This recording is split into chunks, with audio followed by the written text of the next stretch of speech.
Ronald Gene Simmons was a wife-abusing, incest-having, retired United States Air Force sergeant who made his 4 youngest kids dig their own mass grave before shooting them on the first day of Christmas vacation. While most fathers were picking out presents at Walmart, Ronald was sidling up to the gun counter for the perfect .22 that he used to take the lives of 16 people and put 4 others in the hospital.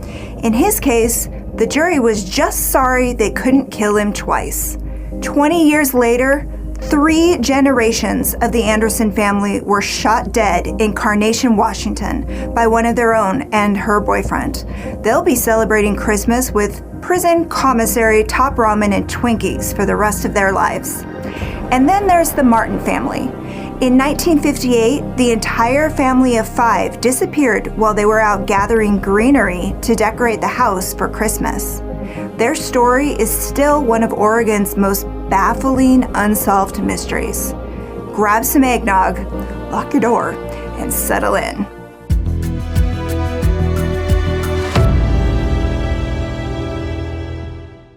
Good to see you. I'm Amy, and this is True Crime Recaps. What could be more perfectly holiday-ish than a Sunday drive to cut down your very own Christmas tree in the forest? That's what Ken and Barbara Martin had in mind when they piled their 3 daughters, Barbara, Virginia, and Sue, into their Ford station wagon and set out on December 7th, 1958. It was in the 50s that day, unseasonably warm for Oregon, and the skies were clear. Perfect day to gather Christmas greenery. Just your typical American family, except this family was never heard from again. Earlier that morning, friends had stopped by to say hello and invite them to church, but the family said that they were planning to go, quote, up the highway for some Christmas greens.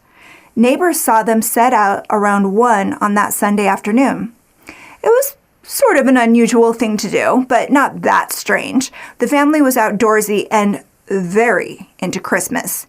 Ken, the father, even made giant candy canes for everyone on their block, and their street was known as Candy Lane because of them.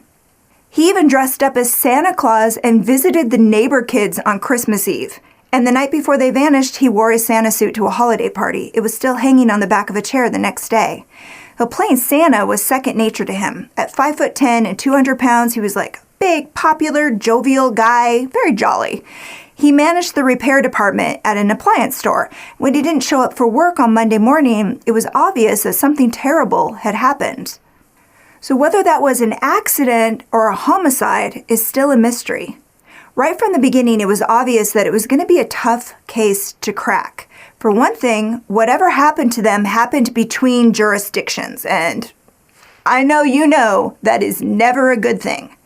The family was last seen chowing down on burgers and fries in a cafe in Hood River, Oregon, around sunset.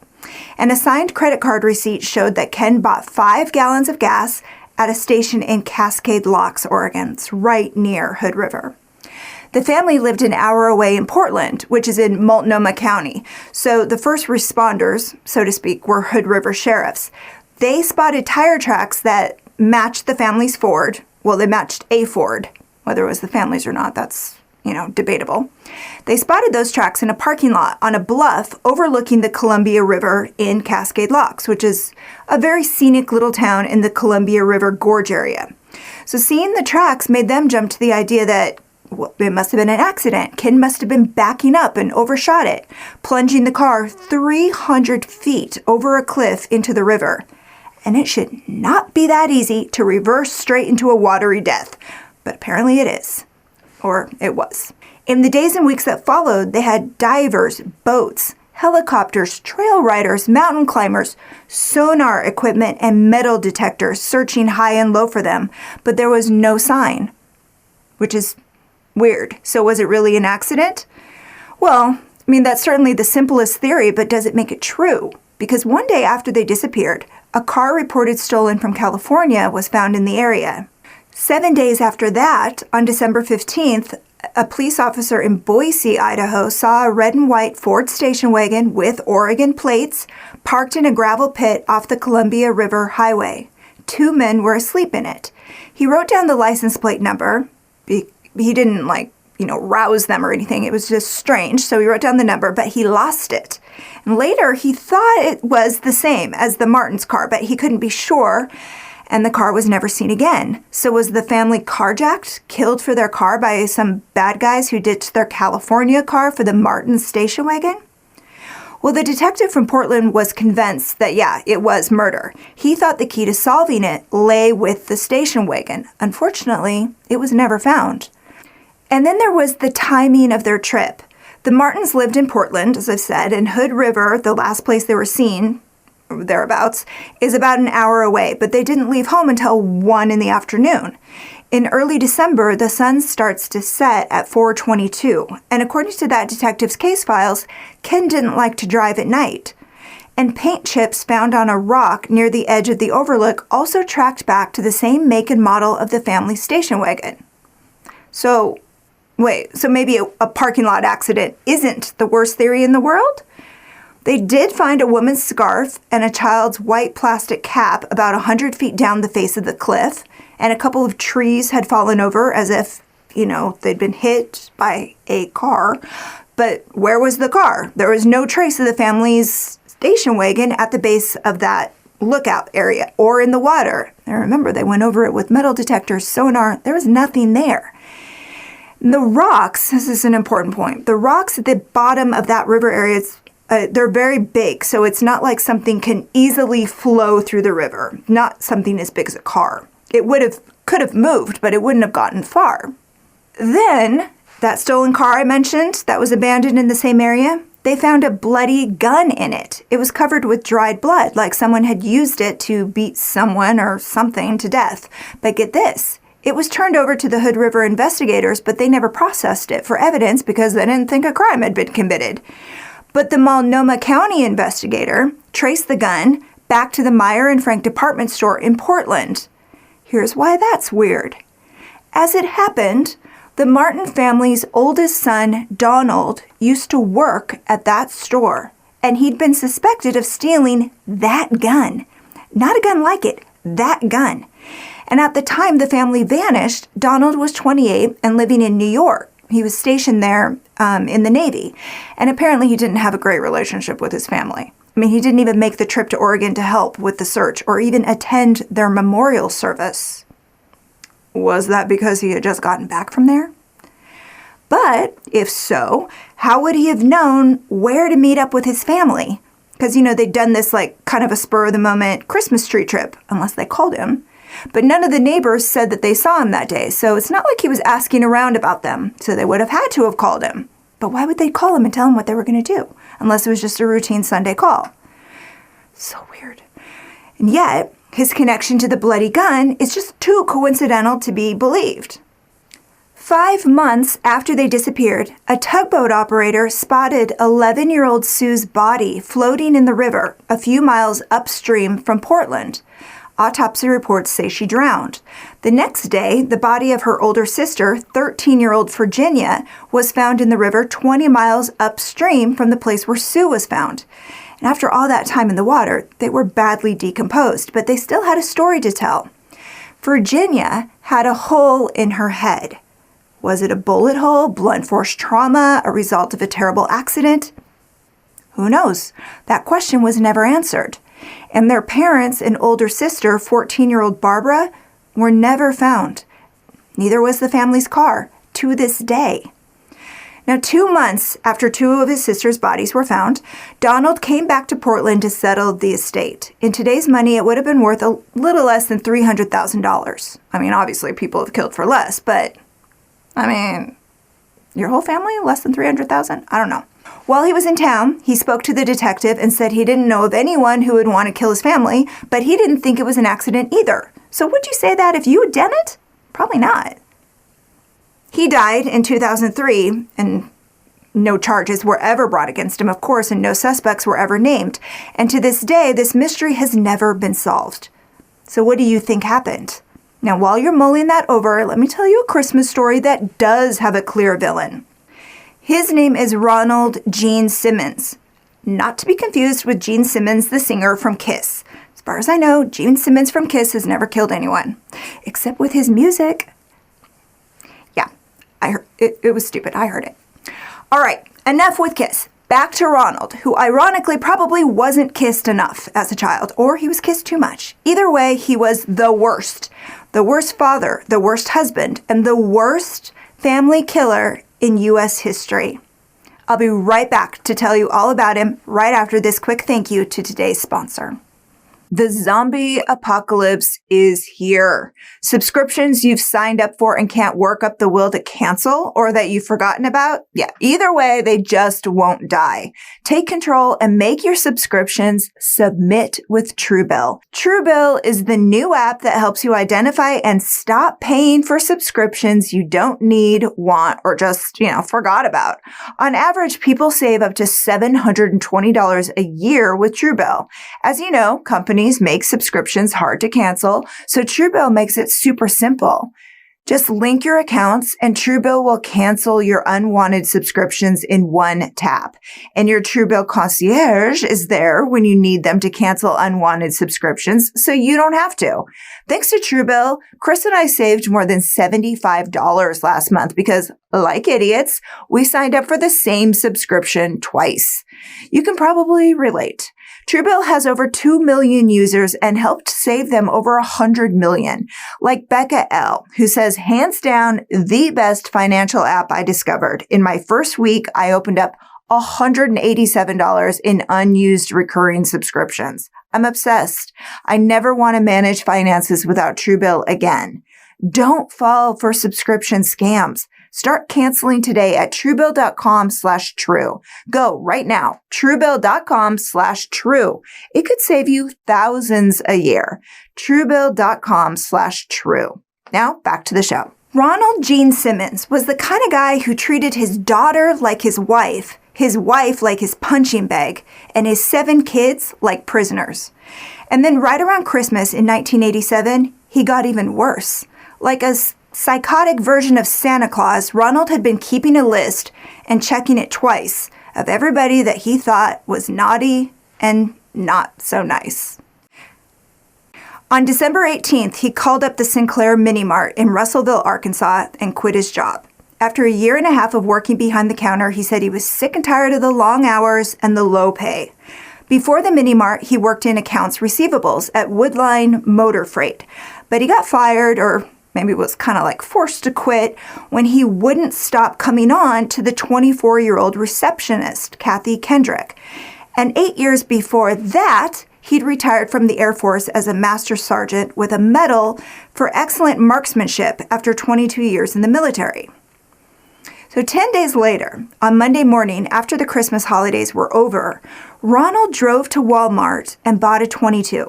He already had that kind of gun in his car, but he thought he might need 2 to get through his entire hit list. With his gun in hand, he drove to the Peel, Eddy & Gibbons law firm, where he shot Kathy Kendrick 4 times in the head.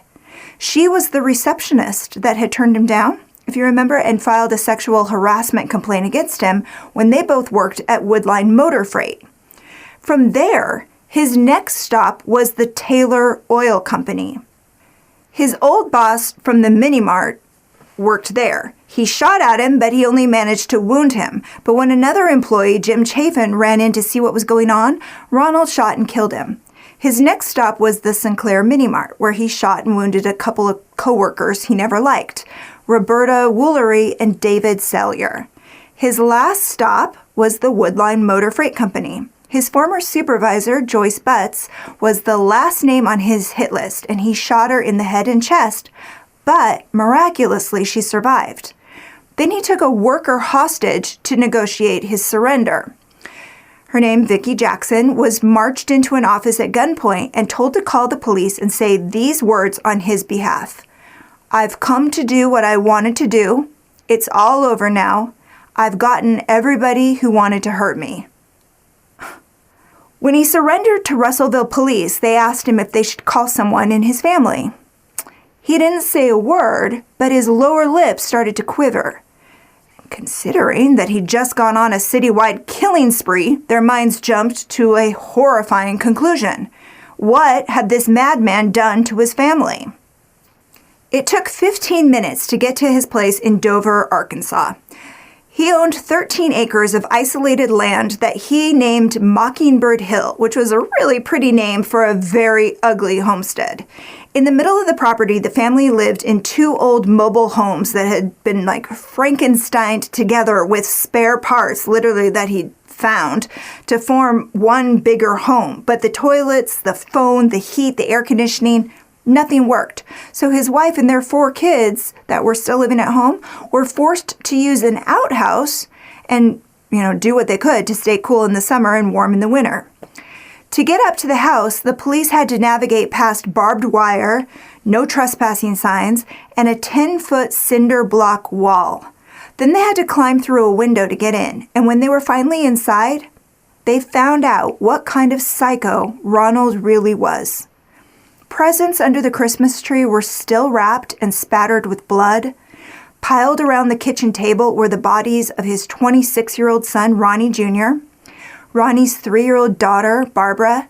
They were home for the holidays from San Antonio. This is crazy.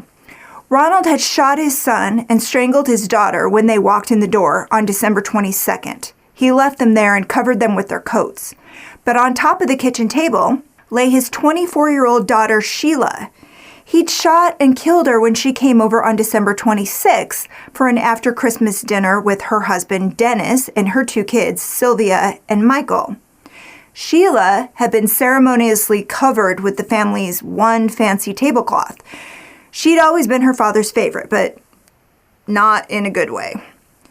The family moved to Arkansas from New Mexico in 1981, and as a kid, Ronald's family had lived in Hector, Arkansas, in an old farmhouse without indoor plumbing, 20 miles from the nearest hint of civilization, and he loved it. He'd always wanted to go back, but that wasn't the only reason why they moved there. The real reason they left Cloudcroft, New Mexico, was because he'd gotten his 15-year-old daughter, Sheila, pregnant. His wife, Becky, knew, and his other kids knew, but he warned them not to tell anyone. But for the first time, they didn't listen. The oldest kids and Sheila told their teachers, and they told child services, but apparently they weren't fast enough to swoop in because by the time they showed up at the Simmons home, they'd all packed up and skipped town. Sheila gave birth to her father's child in Arkansas, a little girl she named Sylvia Gale. A warrant was out for Ronald's arrest in New Mexico, but until he became Arkansas's worst mass murderer in history, he didn't have any kind of criminal record, so they never found him. But even before he started molesting her, Sheila was his little princess. The rest of the family had to get by on the measly allowance he gave them for food and clothing, but he was grooming Sheila to be his daughter wife, so she got the best of everything. Anything she wanted, she could do, except socialize with anyone outside the family, of course. No one was allowed to have a life outside of his watchful eye. They all lived like prisoners. He scheduled meals, laundry, cleaning, everything. They never had a phone, even before they got to Arkansas, so calling anyone was out. And when his wife, Becky, did have to make a call for some reason, go on down to the corner store or something, Ronald was always standing there watching and listening. He was even in charge of the mail. He read every letter that came in or out. And somehow, only weeks before she was murdered, his wife managed to get a letter to her 23-year-old son, Billy. In it, she wrote, "He has me like a prisoner, yet I know it would be great having my children visit me anytime, having a telephone, going shopping if I want, going to church. Every time I think of freedom, I want out as soon as possible."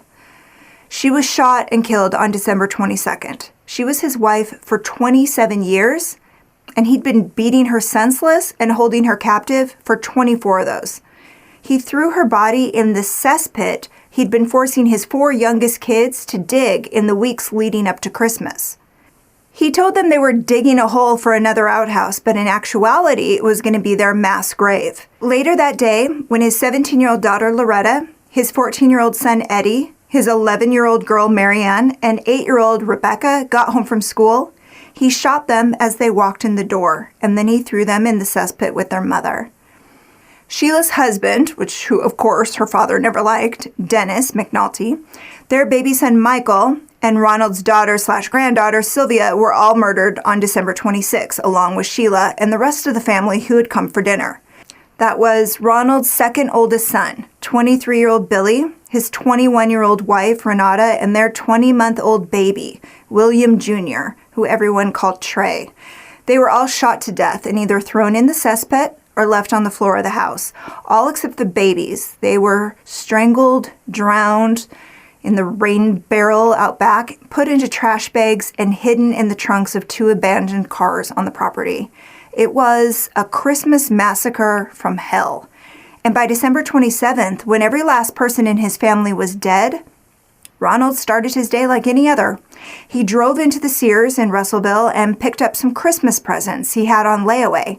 Then he went to a bar, had a few drinks, and went home to keep drinking while he watched TV and waited for Monday morning when he continued his killing spree in town. And when the full extent of his evil was discovered, the cops asked him why he did it, but he wouldn't say. So what do you think? Some family annihilators, like Chris Watts, they kill to start a new life. Some kill to save their family from a bad life. And others, like Ronald here, kill to punish their family. He must have felt like he was losing control. His long-suffering wife was getting up her courage to leave him. His favorite daughter was married to another man. Sick. His sons were out of the house with families of their own, so he couldn't control them. And his 4 youngest kids hated him, and they would have left with their mother. So he killed them all, just to teach them who was boss. As for the people unlucky enough to have worked with him, well, they wouldn't submit to him either. Kathy wanted nothing to do with him, and he didn't like anyone who tried to tell him what to do. In his sick mind, they all had to die, and the state of Arkansas decided he did too. Now, normally, in a case like this, I'd suggest torture, followed by a firing squad, but that's what he wanted. Well, probably not the torture part, but he wanted the death penalty. In fact, he famously said that anything less than that would be cruel and unusual punishment. So for that reason alone, I kind of wish that he had just suffered in prison. But he got the death penalty, and he died by lethal injection on June 25th, 1990. And now he's wrapping presents for Satan in hell. Or, something in hell. I've got one more Christmas killer for you to meet today. Well, actually 2 more, and they're responsible for killing 3 generations of a family during one horrible holiday dinner.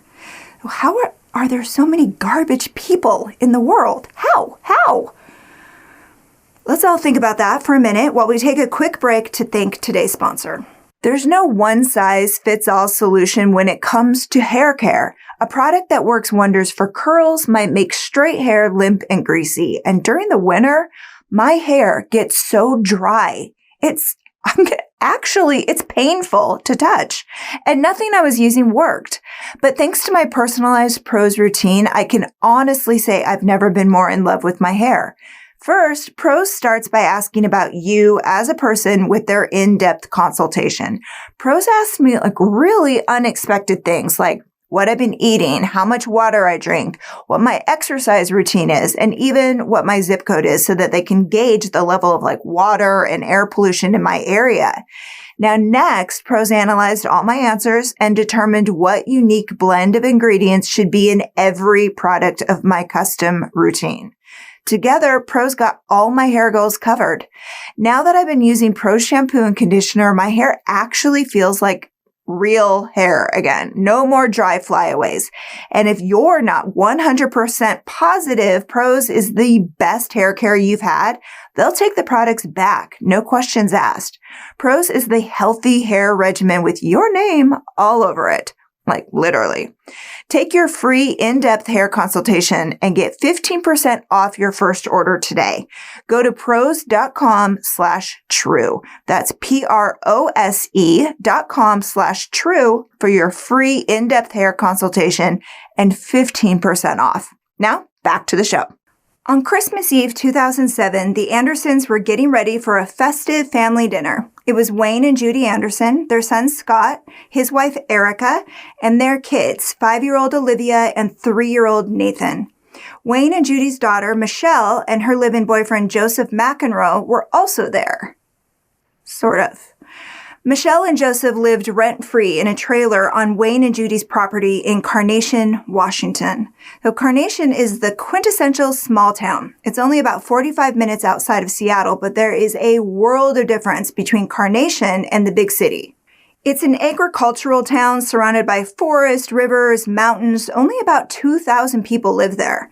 On this one day in 2007, their crime rate went up by 600%. Like a lot of us, it was tradition for the Andersons to get together for Christmas Eve dinner. But that year, Wayne and Judy's oldest daughter, Mary, couldn't make it. She and her youngest son were sick, so they stayed home. That flu bug saved their lives. Around 5:15 on December 24th, a 911 call came in from the Anderson house. The operator asked what the problem was, but they got no answer. But they didn't hang up either. People were yelling in the background, and the only words that she could make out were, "Not the kids, no." But no one was responding to her, and the call cut off after about 10 seconds. 5 minutes went by, during which time the operator tried the number back twice with no answers, so she sent the police out to the address where the call was placed. The comment that went with the dispatch said, quote, "Heard a lot of yelling in the background, sounded more like party noise than angry, heated arguing." Which makes me wonder, what kind of parties is that 911 operator going to? The Anderson property was way out in the country, so it took about 25 minutes for police to get there. And when they showed up, the gate at the end of the driveway was closed and locked, so they turned around and left. Here's what they would have found out that day. Around 4 o'clock, Michelle and her boyfriend, Joseph, walked the 200 yards from their trailer over to her parents' house. Her mom was wrapping gifts for her grandchildren in a back room, and when the two of them walked in, she probably thought, "Hey, great! My daughter here early to help with dinner, have some eggnog, just enjoy some holiday cheer." Michelle's brother, Scott, and his wife, Erica, and the kids weren't expected until about 5 o'clock, but her mother could not have been more wrong about her daughter's motives, because minutes later, Michelle and her boyfriend shot and killed both her mother and father. They dragged their bodies into a shed out back to hide them. Then they wiped up the blood with towels and burned them in the fire pit in the yard. They didn't want her brother suspecting anything was different with this Christmas Eve celebration. He got to the house on time an hour later with his wife and their two little ones, 5-year-old Olivia, 3-year-old Nathan. Michelle shot Scott first and then Erica. Now, Erica was shot twice, but she survived long enough to crawl over the couch to get to the phone and make that 911 call before Joseph ripped it out of her hand, took the batteries out, and broke it on the floor. She lived long enough to crawl over and hug her kids. He shot Olivia and Nathan while she held them in her arms. 2 days later, on December 26th, Judy didn't show up for work, and she wasn't returning her friend Linda's calls, which was completely out of character for her. So Linda stopped by the house to check on her. The gate was still closed, but there's no fence around the property, so, it's just a gate, like you can go around it. The police didn't do that, but Linda did. That's when she saw the bodies through the windows. All 6 people had been shot. Michelle was the first person Linda suspected. And listen to what she told the 911 operator. Quote, "The gate is locked, which makes me wonder if her daughter did it, which is scary because I might be up here with a murderer." Now, I don't know how things are in your family, but I wouldn't immediately suspect my friend's daughter if everyone was shot at a holiday dinner. I mean, probably not. Moving on. Let's talk about why the gate was closed in the first place. Michelle realized the 911 call went through, so she ran down the road to lock it before the police got there. Now, after the shootings, the two of them headed for Canada, but then changed their minds and turned around, thinking they would go to Oregon instead. But then they changed their minds again and went home. But by the time they got there, their plan was to act like, "Oh, I just stumbled on these bodies of my family." That was their plan. But by the time they got there, it was already a full-on crime scene. But they didn't turn around. Instead, they said they lived there and they were trying to get past the police tape at the gate. But they were suspected right away for a lot of obvious reasons, but specifically because neither one of them was acting at all curious or concerned about why the police were there. And when they were questioned, they admitted it pretty quickly. Michelle even said, yes, it was premeditated, and yes, I was fed up with everything. I'm tired of everybody stepping on me.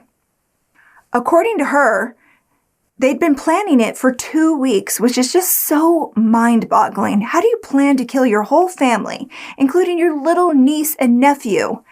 Well, you won't believe their reasoning.